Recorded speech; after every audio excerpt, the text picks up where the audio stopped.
So we must have a heart of forgiveness. आमीन।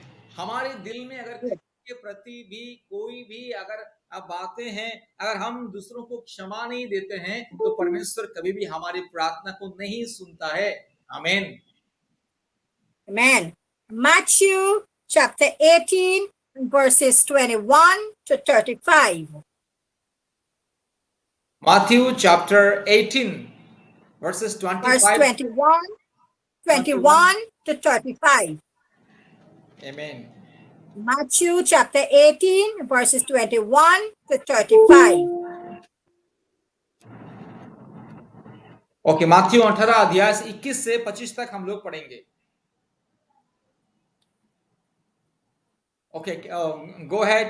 या Peter came up to the Lord and asked, "How many times should I forgive someone प्रभु Yeshu who Masih के offended me?" चेला, प्रभु यीशु मसीह का चेला पतरस ने यीशु मसीह के पास आके कहता है कि प्रभु में कितने बार मैं अपने दोषियों को मैं क्षमा करूंगा, मतलब जो मेरे विरोध में पाप करता है, अधर्म करता है, मैं उसे कितने बार तक उसमें क्षमा दूंगा। आमीन। Is 7 times enough? और पतरस ने कहा, क्या मैं 7 बार उसे क्षमा दूं? Verse 22. Jesus answered, "Not just 7 times, but 77 times." प्रभु यीशु मसीह ने उत्तर दिया है पतरस को। पतरस ने कहा, क्या मैं 7 बार मेरे बैरियों को मैं क्षमा दूं, मेरे शत्रुओं को क्षमा दूं? यीशु मसीह ने कहा, 7 बार नहीं, 70 गुना 7 बार तुम्हें क्षमा देना होगा। आमीन। Amen. आमीन। And verse 23 to 35 tells us what unforgiveness does. और 23 वचन में लिखा है कि क्षमा का मतलब क्या है? Yes. Unforgiveness. It will cause you to hate. आमीन। अगर हम किसी को क्षमा नहीं देते हैं तो हम क्या करते हैं? घृणा करते हैं। आमीन। To get anger, jealousy, bitterness, fighting, murdering, and revenge. और जब हम किसी के प्रति हमारे दिल में क्षमा नहीं है, तो हमारे दिल में क्या उत्पन्न होता है? उनके प्रति घृणा, नफरत, जलन, ईर्ष्या, क्रोध और बदला लेना, ये सारे बातें हमारे हृदय में वो सृष्टि होता है। आमीन। So if you are a child of God and you are having these things, know that there is unforgiveness in your heart. अगर आप परमेश्वर का संतान हैं और अगर आप दूसरों को क्षमा नहीं कर पाएंगे और दूसरों के प्रति आपके दिल में, मन में क्रोध और ईर्ष्या, जलन, कड़वाहट और प्रतिशोध लेने का मन है, तो बस परमेश्वर की प्रार्थना को नहीं सुनेगा। आमीन। Yes, unforgiveness will cause jealousy. हाँ, जो क्षमाहीन का जीवन वो क्या करता है? हमें दूसरों को देख करके जलन होना पड़ता है। आमीन। And jealousy is as cruel as the grave. और जो ईर्ष्या, ये जघन्य अपराध है जो परमेश्वर के नजर में अच्छी बात नहीं है। And John 10:10. यूहन्ना 10 अध्याय का 10 में लिखा है, A thief comes only to kill, steal, and destroy. चोर किसी और काम के लिए नहीं परंतु केवल चोरी करने और घात करने और नष्ट करने को आता है। आमीन। Yes, but Jesus said, "I come to give you life and give you life in fullness." लेकिन प्रभु यीशु मसीह ने कहा कि मैं आया जीवन देने के लिए और बहुतायत का जीवन देने के लिए, क्षमा करने के लिए और दूसरों को उद्धार करने के लिए मैं जगत में आया। आमीन। Amen. Now, unforgiveness also bring anger. You will get angry. And as a child of God, if you are getting angry, then you have to sort your life. आए मेरे प्यारे प्यारे भाइयों और बहनों, हाँ, जो क्षमाहीन जीवन, दूसरों के प्रति जो क्षमाहीन जीवन हमें क्या करता है, दूसरों के प्रति हमें एक ईर्ष्या जलन पैदा करता है, क्रोध को पैदा करता है। आमीन। Amen. Matthew 21 to 24 tells us, you know that our ancestors. Go ahead. मत्ती 21 का 4 में लिखा है, यह इसलिए हुआ Yes. कि जो हाँ, okay, yes, Yeah. 21, Matthew 21 says, you know that our ancestors were told. मत्ती 21 का 21 में लिखा है कि तुम्हारे पूर्वजों को कहा गया था, Do not murder, and a murderer must be brought to trial. और आदि काल के लोगों को अर्थात व्यवस्था के युग में लोगों को कहा गया था कि तुम और हाँ मतलब खून मत करो, और जो खूनी है उससे क्या जेल में डालने के लिए पुराना नियम में लिखा गया है। So when you have anger, you have unforgiveness, and you have anger, you feel angry, you want to kill somebody, you want to fight. And that is, if you don't fight them, you fight them in your mind. In your mind, you fight them, and you're sinning against God. आमीन। आप Good. अगर अगर So, किसी को क्षमा नहीं कर पाएंगे तो आप क्या करोगे कि आप आपने बैरियों को देख करके गुस्सा करेंगे, उसको मारने के लिए जाएंगे, उसके प्रति आपकी क्रोध भड़केगा, उसको देखने से जलन ईर्ष्या उठेगा आपके हृदय में। इसलिए क्षमा बहुत ही बहुमूल्य है। आमीन। when you have unforgiveness, और जब you want to आपके take out revenge. जब आपके दिल में अपने शत्रुओं के प्रति क्षमा नहीं है तो आप क्या सोचोगे कि मैं जरूर उससे मैं बदला लूंगा। आमीन। Matthew chapter 5 and verse 38 to 41 tells us. Verse मत्ती 38 tells us, मत्ती 5 अध्याय का chapter 38 से 5, या मत्ती 5 38 अध्याय 28 से हम अगर देखेंगे, मत्ती 5 अध्याय का 28 से to 41 tells us, you और know that you have been taught. 38, you know that you have been taught. और यहाँ पे लिखा, तुम सुन चुके हैं कि कहा गया था, आंख के बदले आंख और दांत के बदले दांत। An eye for an eye and a tooth for a tooth. तुम सुन चुके हो कि कहा गया था कि आंख के बदले आंख और दांत के बदले दांत। Verse 39 says, but I tell you, try to be even with a person who has done something to you. 39 आयत में लिखा है, परंतु मैं तुमसे यह कहता हूं कि बुरे का सामना ना करना, परंतु जो कोई तेरे दाहिने गाल पर थप्पड़ मारे उसकी और दूसरा भी फिर दे। आमीन। Yes. Verse 40 to 41 tells us, Jesus says, when someone slap you on this cheek, turn to the next one and let them slap you.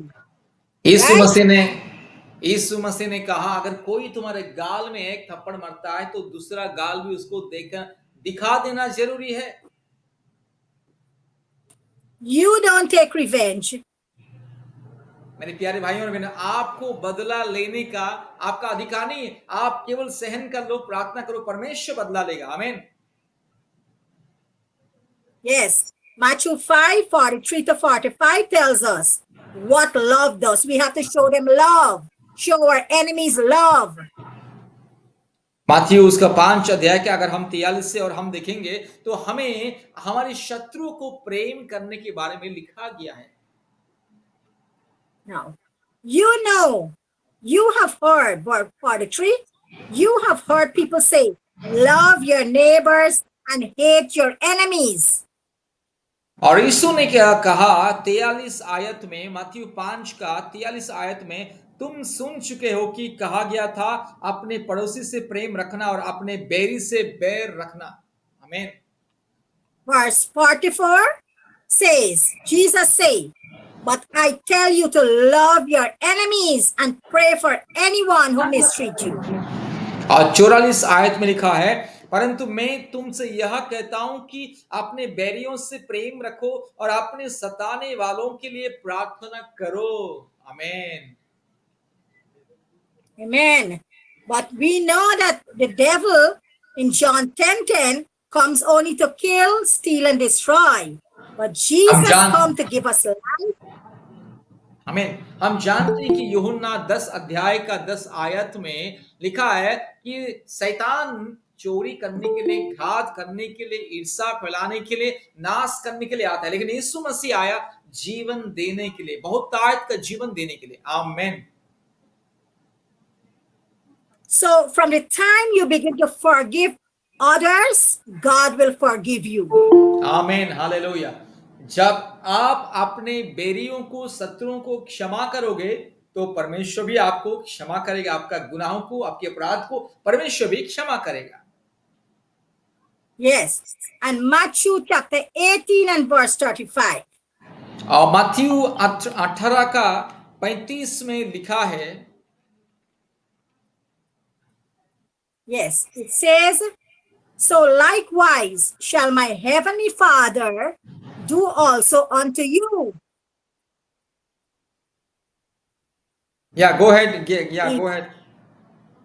if ye from your hearts forgive not everyone his brother their trespasses.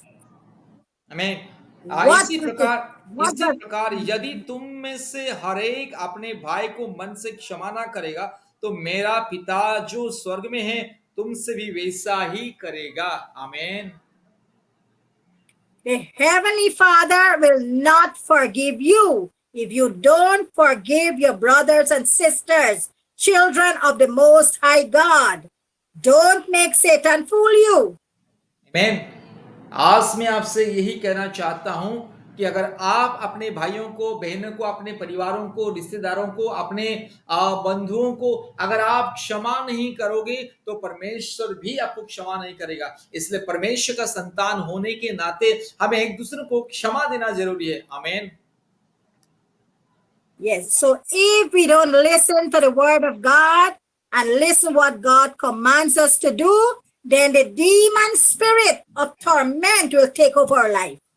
मेरे प्यारे भाइयों और बहनों, अगर आप परमेश्वर के वचन के अनुसार एक दूसरे को क्षमा नहीं दोगे, क्षमा नहीं करोगे, तो शैतान हमारे जीवन में क्या करेगा? राज करेगा, और शैतान हमें तरह तरह की समस्या देकर के हमें वो सताएगा। इसलिए क्षमा देना बहुत ही जरूरी है। आमीन। And you will not able to live this Christian life. और आप अगर क्षमा नहीं दोगे, तो आप है ना एक विशेष पवित्र जीवन, धार्मिकता के जीवन व्यतीत नहीं कर पाओगे। Because you will be tormented. क्योंकि शैतान आपको सताएगा। अगर आप दूसरों को क्षमा नहीं करोगे, तो शैतान आपको सताएगा, शैतान आपको समस्या में, परेशानी में डालेगा। आमीन। So search your life this morning. इसलिए See मेरे if प्यारे, you have any past thought. आमीन।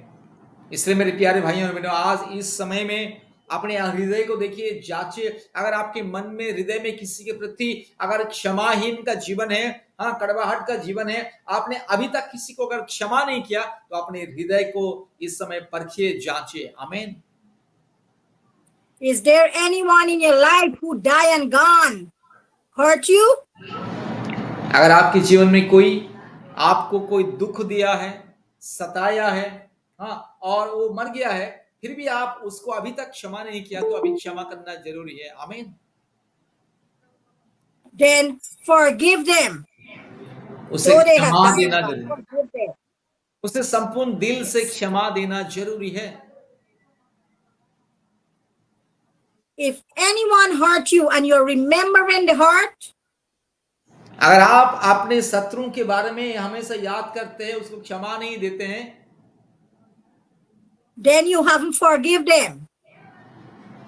अगर आप उसे क्षमा नहीं देते, तो परमेश्वर भी आपके अपराध को क्षमा नहीं करेगा। आमीन।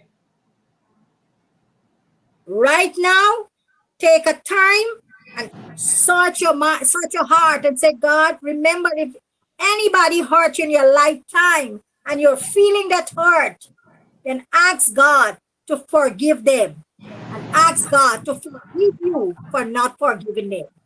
आमीन आमीन। आज अभी परमेश्वर से प्रार्थना कीजिए, अपने दिमाग में हृदय में सोचिए कि अगर किसी को आज तक आपने क्षमा नहीं किया तो प्रभु से क्षमा प्रार्थना कीजिए। प्रभु से बोलिए, प्रभु मैं उस आदमी को अभी तक क्षमा नहीं दिया, आज मैं उसे क्षमा देता हूं, प्रभु उसे मैं क्षमा करता हूं यीशु आपके नाम से। इस तरह से प्रार्थना करना है। आमीन। Amen. We have to forget the past hurt. हमें आपने जो हमें धोखा दिया है, जो हमारे अपराध किया है हमारे खिलाफ में, उस बात को हमें भूल जाना है और उसे क्षमा देना है। आमीन। Philippians chapter 3 and verse 13 and 14. फिलिपियो के अध्याय 3 और उसका 13 और 14 में लिखा है। It says, brethren, I count myself to have not all I should be. यहाँ पे लिखा है भाई, But this one thing I do, forgetting those things which are behind and reaching forward unto those things which are before. Verse 14, I press towards the mark for the prize of the high calling of God in Christ Jesus. आमीन। फिलिपियों की पत्री 3 अध्याय, फिलिपियों की पत्री 3 अध्याय, फिर से बोल रहा हूं 3 अध्याय 13 और 14 में लिखा है, हे भाइयों, मेरी भावना यह नहीं कि मैं पकड़ चुका हूं, परंतु केवल यह एक काम करता हूं कि जो बातें पीछे रह गई है उनकी भूल कर आगे की बातें की ओर बढ़ता हुआ निशाने की ओर दौड़ा चला जाता हूं, ताकि वह इनाम पाऊं जिसके लिए परमेश्वर ने मुझे मसीह यीशु में ऊपर बुलाया है। आमीन। Hallelujah. So Hallelujah. we see this principle of forgetting should be forcefully applied in our life. तो यही नियम को हमें हमारे जीवन में उसको लागू करना है कि हमें दूसरों को क्षमा देना है। आमीन। Ask God to help you to forget the past. परमेश्वर को आप प्रार्थना करके बताइए, प्रभु मैं अपने सारे अतीत को भूल जाता हूं, जो मेरे खिलाफ गुनाह किया उससे मैं भूल जाता हूं और उससे मैं माफ करता हूं। आमीन। We are human beings. We must remember. हम सब शारीरिक मनुष्य हैं, हमें आज छोटी छोटी बात को हम भूल नहीं पाते, उसको याद करते रहते हैं। आमीन। But whenever the thought come to us, it must not hurt us because we forgive. लेकिन जब ऐसे चिंता आता है, किसी के विरोध में हमारी चिंता आता है, तो हमें क्या करना है, उसको हटाना है और हमें उस बात को भूल जाना है, और जो व्यक्ति हमारा विरोध में अपराध किया है, गुनाह किया, उसे क्षमा देना हमारा कार्य है। आमीन। Satan is the one that will bring the past hurt to torment you. शैतान ऐसे दुष्ट शक्ति है जो हमेशा हमें क्या करता है कि हमारे अतीत को याद दिला के हमें क्या करता है, हमें सताता है, और हमेशा हमारा गलती को याद दिला के हमें सताता है। आमीन। His plans for your life is to ruin your success for the future days. शैतान का एक ही योजना है कि आपकी उन्नति को, सफलता को विनाश करना, आपको परमेश्वर से दूर लेकर के जाना। Such remembrance serve no useful purpose in your life. तो इसलिए मेरे प्यारे भाइयों और बहनों, हमें ये सारे अतीत को अगर हम याद करेंगे तो हमारे जीवन का उद्देश्य नहीं है। अतीत को भूल जाना है, जो हमारे विरुद्ध में कुछ काम किया उसको भूल जाना है। आमीन। It's dead and gone. It's gone. It's gone. Amen. Amen. So we must remember to forget. In जो बीत Jesus' चुका name. है, जो बीत चुका है वो बीत चुका है। जो हमारे आज जीवन में जो अतीत है वो अतीत है, उसको भूल जाना है, उसको याद नहीं रखना है। आमीन। I want to leave this with you now. As a child of God, if you're working, if you're going to a school, you will have a badge. आप जब स्कूल जाते हैं, अर्थात बच्चे लोग जब स्कूल जाते हैं, तो बच्चे लोगों के स्कूल वो यूनिफॉर्म में एक बैज रहता है, एक लोगो रहता है, एक चिन्ह निशान रहता है। Yeah. If you're working with a company, the insurance company or the security company or the bank, you will have a badge. और अगर आप So, किसी कंपनी में काम करते हैं या सिक्योरिटी बन के काम करते हैं तो आपके ये वो यूनिफॉर्म में भी एक बैज रहता है। so we as a child of God have a badge. सो हम जो परमेश्वर को मानने वाले, परमेश्वर का संतान, परमेश्वर भी हमें एक बैज दिया, एक निशान दिया है। And our badge as a child of God is joy. और हमारा जो निशान है ना, वो परमेश्वर का संतान। 1 minute. Because the word of God says, परमेश्वर का वचन कहता है, the joy of the Lord is my strength. और परमेश्वर का आनंद मेरा ताकत है। आमीन। Yes, the joy of the Lord is my strength. So, परमेश्वर का आनंद मेरा ताकत है। so therefore, we should be a joyful people no matter what the situation is. हमारे परिस्थिति जो भी चुना है मेरे प्यारे भाइयों और बहनों, प्रभु में आनंदित रहना है। आमीन। So as from today, I'm going to pray for you, and you will forgive everyone who hurt you, and you will have the peace of God, and you will have joy, and you will have a smile on your face, and you will come to the Lord, and He will answer your prayer. You will have no hindrance. आमीन। आज मैं आपके लिए प्रार्थना करूंगा कि आपके जीवन में जो भी निराशा है, कड़वाहट है दूसरों के प्रति, वो सब हट जाएगा और परमेश्वर आपके जीवन में शांति देगा, आनंद देगा, खुशियां देगा, आशीष देगा और आपके जीवन में कोई बाधा ही नहीं रहेगी। मैं आपके लिए प्रार्थना करूंगा।